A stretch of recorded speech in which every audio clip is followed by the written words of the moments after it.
എന്താണ് മേജർ സാറേ മുഖത്തൊരു ചളിയർച്ച ഭാവം? ഒന്നുമില്ല. എന്നാൽ ഒന്നുമില്ല. എന്തൊരു മനസ്സിലുണ്ടല്ലോ. ആര് കോഴിക്കുഞ്ഞോ?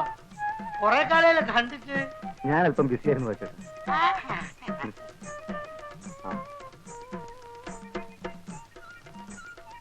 അല്ല, നിങ്ങളല്ലേ അന്ന് പറഞ്ഞത് ട്രാൻസ്പോർട്ട് കൊണ്ട് സുന്ദരനാട അല്ലെന്ന്? അങ്ങേര് തന്നെ ആണെങ്കിൽ താൻ പോയി ബസ്സിൽ കയറി ഇരുന്നു. അന്തസ്സുള്ളവരായ പറഞ്ഞ വാക്കിന് വില വേണം മിസ്റ്റർ. അന്തസ്സിനെ പറ്റി താൻ കൂടുതൽ സംസാരിക്കണ്ട. അന്തസ് കൂടി ഉണ്ടായിരിക്കും പെമ്പിള്ളാന്ന് പറയാൻ വായുവൊക്കെ ഇറക്കുന്നത്. സ്ത്രീയും പുരുഷനും കണ്ടുമുട്ടിയാൽ പരസ്പരം ഇഷ്ടപ്പെട്ടാൽ അതിലെന്താ തെറ്റ്? ഇഷ്ടപ്പെട്ടാലല്ലേ? ഇഷ്ടപ്പെടാനും പ്രേമിക്കാനും വേണ്ടിയല്ലേ പുറകെ നടക്കുന്നത്. പ്രേമം ഇത്ര ഒരു അലവലാതി പരിപാടി ഈ ലോകത്തിലില്ല. റോമിയോ ജൂലിയറ്റ് എന്ന് കേട്ടിട്ടുണ്ട്. ആ, ലോകം മുഴുവൻ കരഞ്ഞ പരിശുദ്ധ പ്രേമം. അവരെന്താ അലവലാദികളാ? ആണേലും അല്ലേലും അവസാനം ചത്തില്ലേ രണ്ടും? എന്നാ പിന്നെ ഈ കോളേജിലും സ്കൂളിലൊക്കെ അത് പഠിപ്പിക്കുന്നതിനാ? പറ. അതൊരു ചോദ്യ മേജർ സാർ, അതൊരു ചോദ്യ.